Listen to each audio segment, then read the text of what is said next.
ကိုဘွားကစာယူကာလာတဲ့ကျွန်တော်တို့ရွာကကွယ်မနူးမနတ်မလင်မဝဲကျွန်တော်ညီငယ်လေးတချို့တဲခွဲလာကျွန်တော်ကြားမှုရတယ်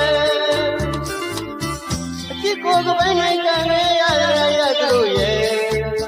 တဲနှလုံးကိုလူရောက်တာအလေးညာခံခဲ့ရတဲ့ကွယ်ကျွမ်းဝပြန်တော့အတင်းပါဘူးလေကောင်းရောရပြုရဲ့ကျွမ်းလာတဲ့ညီလေးတို့ရဲ့မင်းတို့အတွက်ကိုကလတားရှိမယ်လူကြီးသူဆိုတာကဘာသာတူလဲတွေ့ကြပြီလားပါမြို့ကြီးသူရဲ့ဒီကုန်းအတူရောရဲ့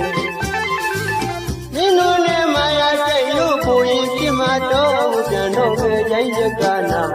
လာတယ်ကျွမ်းလာတဲ့ညီလေးတို့ရဲ့မင်းတို့အတွက်ကိုကလတားရှိမယ်မြို့ကြီးသူဆိုတာကဘာသာတူလဲတွေ့ကြပြီလားပါမြို့ကြီးသူရဲ့ဒီကုန်းအတူရောရဲ့မင်းတို့နဲ့မာယာစိတ်လို့ကိုရင်ပြမတော့ပြန်တော့ပဲရိုင်းရကနာလာတယ်ဒီကုန်းမြို့မှာတလားကြပြီတော့ကျွန်တော်တော့ကကိုလေကျွန်တော်တော့ကကိုလေကရဝေသွားတော့တယောက်သမရယုံမှာတယောက်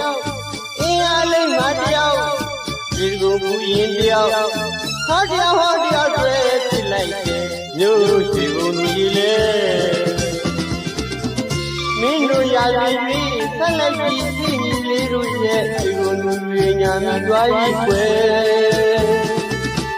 တခုတော့ရှိတယ်တခုတော့ရှိတယ်လာဦးဘုန်းကြီးဝယ်ခိုင်းလိုက်တဲ့ကတ်တဖို့ရဲ့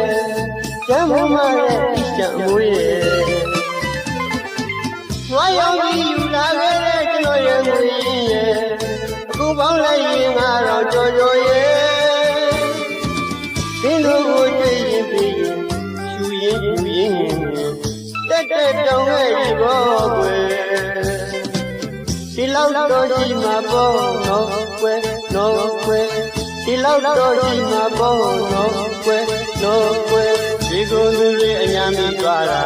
အဓိကမူလားကွယ်လဲဟုတ်တယ်